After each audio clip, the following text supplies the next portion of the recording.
My name is Mr. B from mytopicbox.co.uk, and I'm here to explain the items in our World War I topic box, which is based of course on this World War I soldiers pack, which I have in front of me and I'm sure you have in front of you in the classroom there.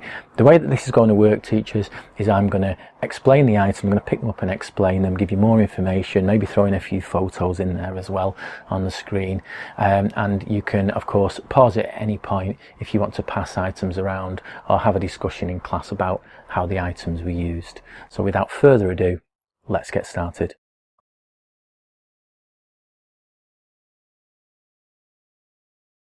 So before we get started by picking any of the items up and explaining them, as I've just mentioned, we're going to first look at the character that this is based on, which is a character of my granddad, who was called Richard Charles Donaldson, and I'll put a picture of him up now so you can see him, who was a stretcher bearer in World War I, and his job was to carry soldiers from the battlefield along with another soldier to try and rescue them and take them back so they could get medical attention. They would go first to the regimental first aid post, which was a place in the trench where they could be assessed, their injuries could be assessed, a bit like going to the hospital when you've hurt yourself, and then afterwards they could be sent either to a hospital or in some cases all the way back home to England to get their wounds seen to. So he was a stretcher bearer for 4 years during the war. He joined very young, he joined at the age of 17, and for the first 2 years he had to train in England because he wasn't allowed to go to abroad to a different country until he was 19. So he trained first and then he went over and he was a stretcher bearer. As you can imagine, in our family we're very proud of him.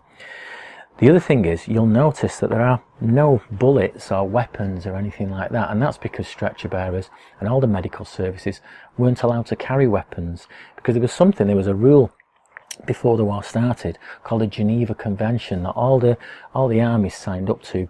It was a time when they weren't at war, so they settled on these rules and basically said if we ever went to war, these are the rules. And the rules were that you wasn't allowed to shoot a stretcher bearer or a medic or anybody like that. So because of that, they never had guns either. So there's no bullets here or anything like that. There's just things for looking after people. Okay, so there you go. So that's my granddad, Richard Charles Donaldson. Like I say, I'm very proud of him, but now it's time to get stuck in to all the equipment here.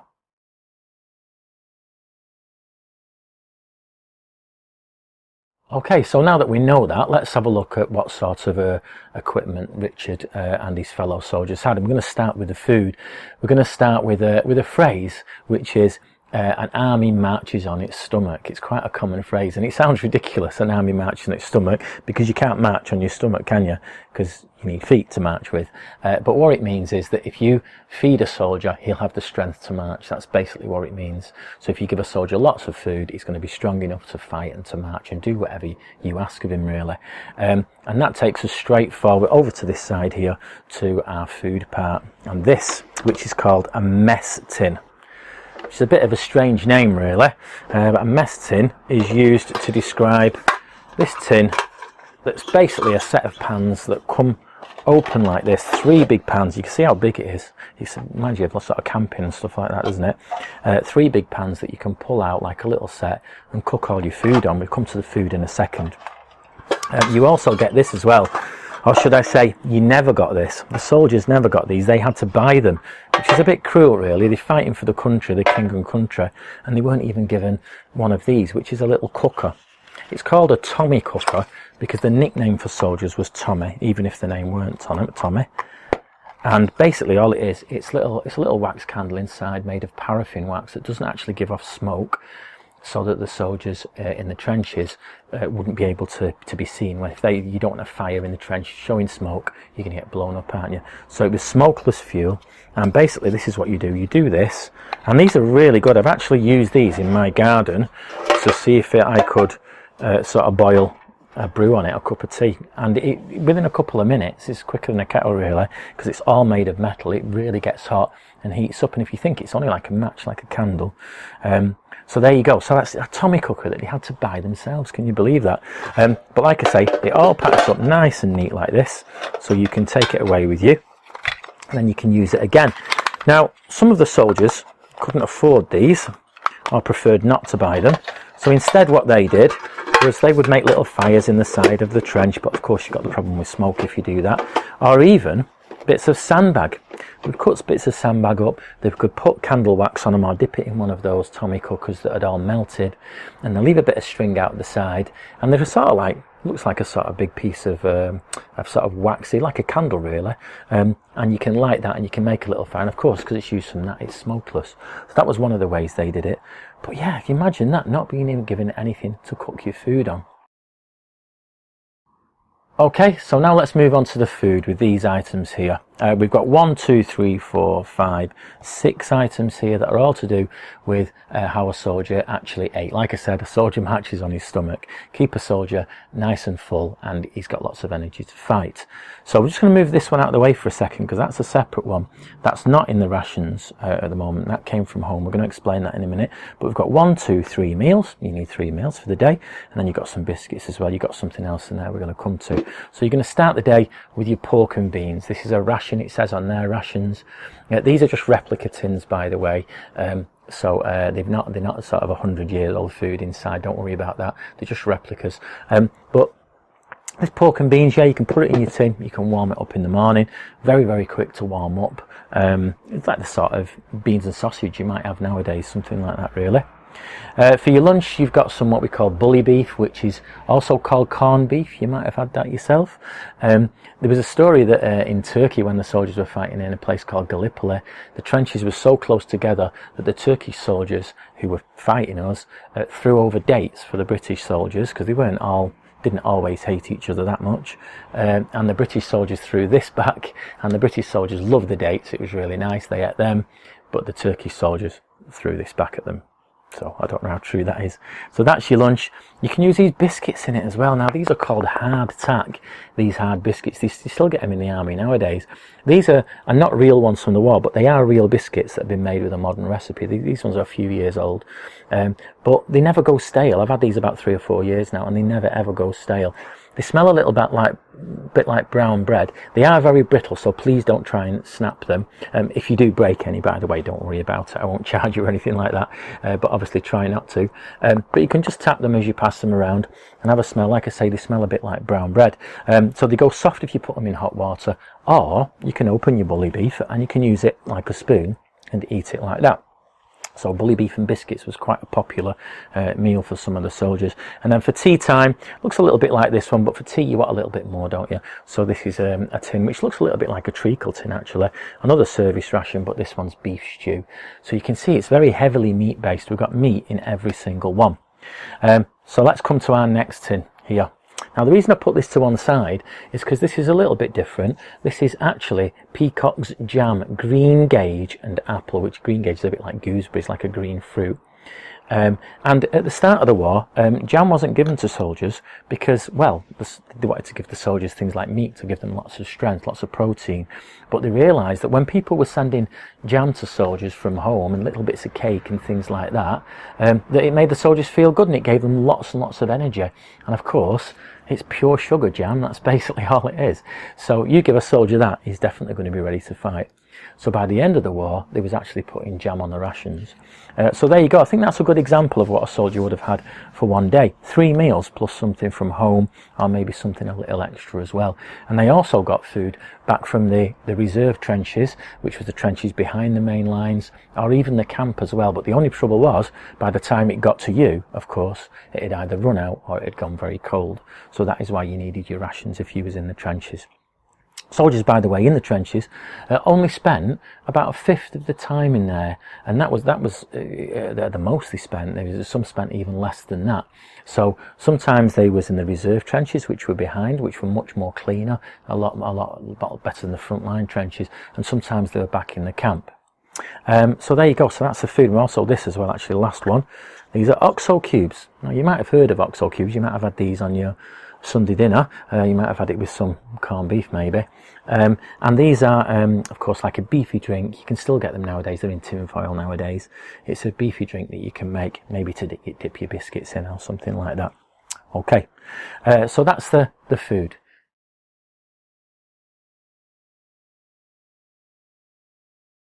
So now we've looked at the food, let's see how soldiers looked after themselves in other ways as well, about keeping clean. Now you might think this is strange when they're in the mud of the trenches and all the outside of the body and the boots and the clothes are covered in mud, that they would need to keep themselves clean. But they did in fact have to do that. They had to keep the bodies clean underneath all that mud, because of course they'd get disease if they didn't do that. Soldiers, if they never changed their socks, for example, their feet could be so bad with this disease called trench foot, they could even lose the feet. But at the very least, they could just get like sore feet and not be able to fight or march or anything like that. So that was one thing. Soldiers had to look after the feet. They had to make sure they washed them every day, and they changed the socks every day. And the person in charge of that was the officer, and that's the man who was in charge of all the soldiers in the trench. It's a bit like having your mum looking after you, giving you clean socks every day. And if he didn't do that, he'd be in trouble. But the rest of that story can be told, if you like, with this wash roll here. So this was a compulsory thing, a compulsory piece of equipment, which means every soldier had to have it. They didn't buy it themselves, they was given it by the government. Got all sorts of things in here. We've got a mirror, which is made of metal instead of glass, so of course it doesn't break in the trench. We've got a shaving brush here, and would have also had a razor, but of course I can't send them round to schools. They're not safe to pass around because they're really, really sharp. And these were used to put against the cheek, to shave the face by pulling the shaving foam off and the beard off at the same time. So a bit dangerous to pass around schools, like I say. But yeah, you would have had one of those as well. You've also got a knife and fork, which folds up. This is quite nice, this actually. It folds up like this. This one is a genuine one from the First World War, but unfortunately it's not got a spoon with it. It would have had a spoon as well. And then we've got a comb, which is made out of reindeer horn.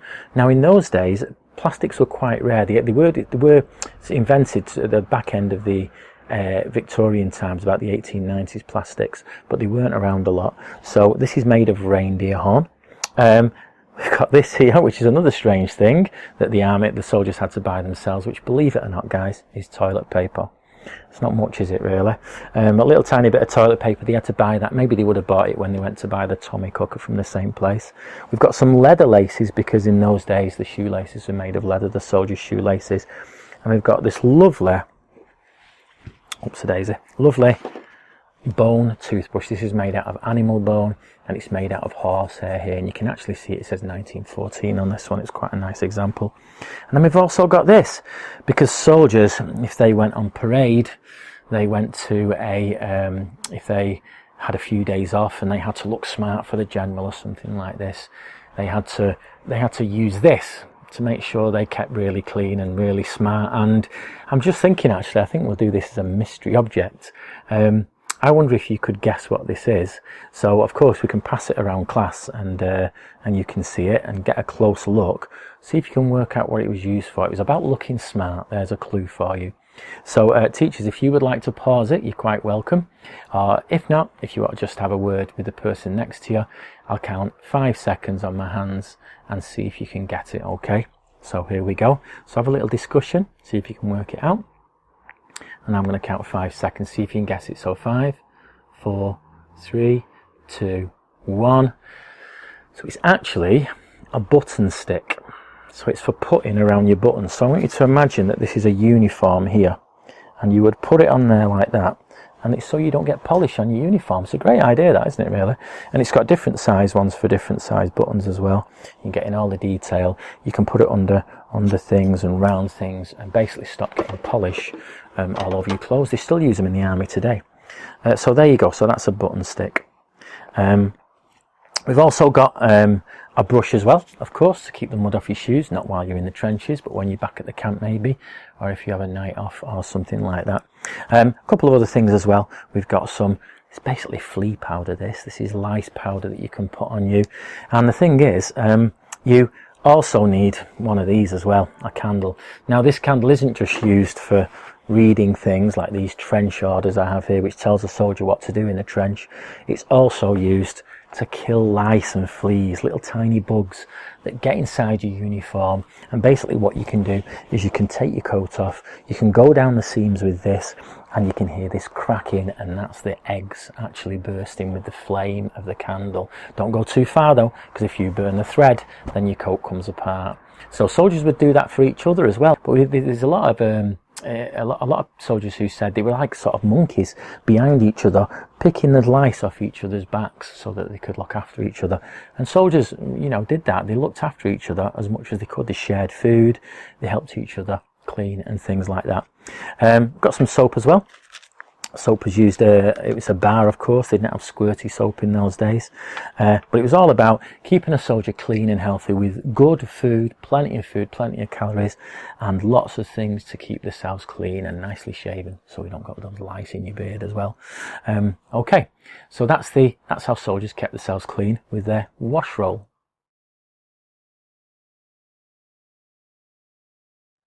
Okay, so now we've done the wash roll, let's move on to the medic pack here. So like I say, not every soldier would have had one of these. It's very much based on my granddad, Richard Charles Donaldson. Now this is just a regular soldier's pack that has been converted by putting a cross on it here. A regular soldier who was using weapons would have had grenades in it or bullets or something like that. But the medic soldiers, or the stretcher bearers like my granddad, of course, had to change it and put a cross on it. And this was almost like a sort of magic symbol. You wasn't allowed to, remember we said before, you wasn't allowed to shoot anybody if they was wearing that. Like I said, it didn't always work, but that was the idea. So a lot of the medical staff used to put it over a lot of their equipment, over the hats, over the clothes. And that's the first thing we've got in here, is also one of them as well. And that's this, to make anybody a stretcher bearer. So if you've not got any stretcher bearers in your regiment, if they've been injured or killed or they're just not with you, you can make anybody a stretcher bearer just by giving them this. So if you wanted to pass that around and maybe have your picture took with it, you're quite welcome. So there you go, that's called a brassard. Okay, oh, I've just realised actually I forgot to show you this. Here, there's some tooth powder to go with the toothbrush there. I forgot to mention that. They didn't have toothpaste in those days.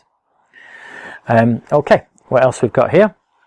This is a shell dressing, and it's 2 bandages in one. Of course, please keep this sealed up so other schools can see it.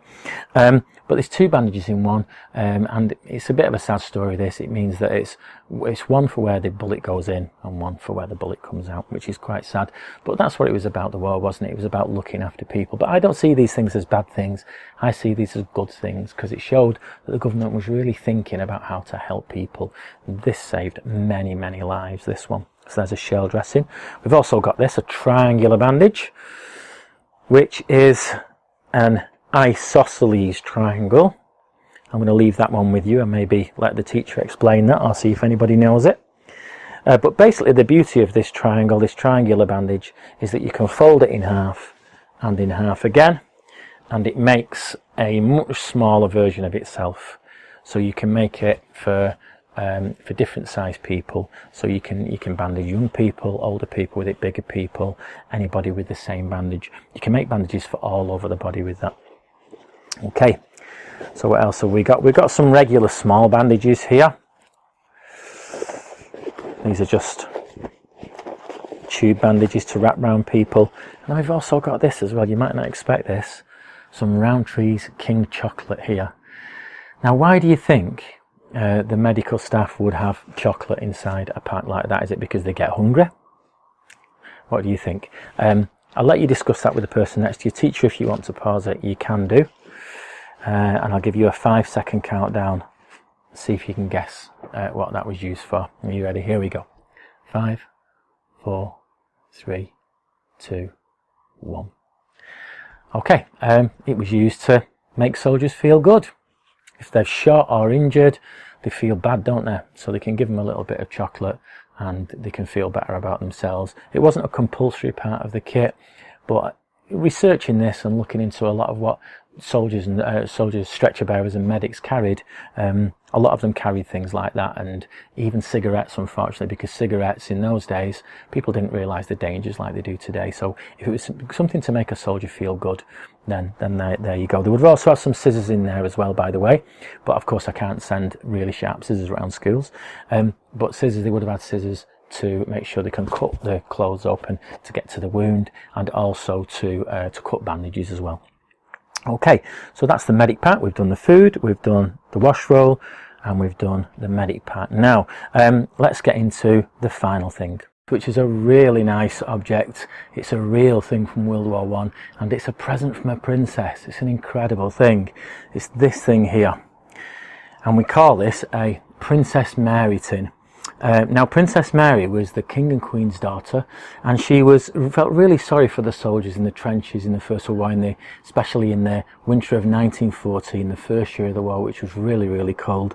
So she went along to her dad, who was King George V, and she says, "Dad, can I give all the soldiers in the trenches a present?" And he said, "Well, if you do that, the royal family will have no money left. It'll cost so much money. But what you can do is you can start a charity. You can put some of your own money in it, and you can start it, and we'll put it in the newspapers and put adverts out and see if anybody wants to donate any money." And loads of people did donate money. So Princess Mary tins came out of that. Every single soldier got one of these brilliant little presents in Christmas. 1914 also, though, all the way through the war to 15, 16 and 17 and 18, because there were so many soldiers, it took so long to send these out. It was 2.5 million soldiers in the end that got them. And it wasn't just soldiers, it was nurses, it was airmen, it was sailors, all sorts of people got them if you served in the war. So let's have a look at what a Princess Mary tin is. So it's this beautiful tin with an M on, and I'll put some pictures up on the screen for you, some bigger pictures for Mary, and then it's got the names of the countries that took part. It's got Christmas 1914, even though some of you might have got it later, and it's got a picture of Princess Mary. Now, you didn't know which one you was going to get. There was different ones. You had 3 different contents, and it was a little bit of a surprise when you got it, actually. I don't know if I'd have been happy with this one, because this one is cigarettes and tobacco. I'll just show you. So the tin's real, by the way, but the contents are just replicas. In this one you get cigarettes and tobacco, like I said, but there was another one with sweets in, there was another one with a pencil and a notepad, all sorts of things like that. So a lot of people, what they would do is swap them around. If you got somebody who didn't smoke, although a lot of soldiers did at the time, then you might swap yours for sweets or something like that. So there you go, you get cigarettes and tobacco there, sorry, cigarette there. And then you get these as well, these cards. So I'll just show them, I'll just try and lay it out and I'll put them here for you. So you get first of all, a picture of the King, a picture of the Queen, oops a daisy, a picture of the King and Queen. I think they were trying to make a point to let you know they gave it you. And then a picture of Princess Mary. Now look at the difference here between Princess Mary and the Queen. Princess Mary is really plain in this picture. She has got a really plain dress on, she's got no jewellery, and people think it's because she wanted to show the soldiers that she wasn't better than them. She didn't have loads of jewellery on and stuff like that. She wanted to be their friend, in other words. So it shows a real good understanding of what it was like to be a soldier. And then you also got a message off the King. It's a handwritten message, but it was copied. He didn't write 2.5 million of them. And then you got this beautiful card of Princess Mary, sorry. And this card says, and I'm going to say this now, you feel free to laugh if you like, I'm going to say it in my best Princess Mary voice. Now imagine, as I'm saying this, if you can get through the laughter, it would have been like if it was freezing cold in the trench in 1914, how you would have felt to get this card from somebody who at the time was quite famous, and a lot of people really liked her. Imagine if you got this off a princess, how special you would feel. Okay, best voice. With best wishes for a happy Christmas and a victorious New Year, from the Princess Mary, I'll try and do this bit really posh now, and friends at home. So you can have a go at that if you want. I'll just tell you what it is again. With best wishes for a happy Christmas and a victorious New Year, from the Princess Mary and friends at home. So there you go. Imagine how you'd feel if you got one of those.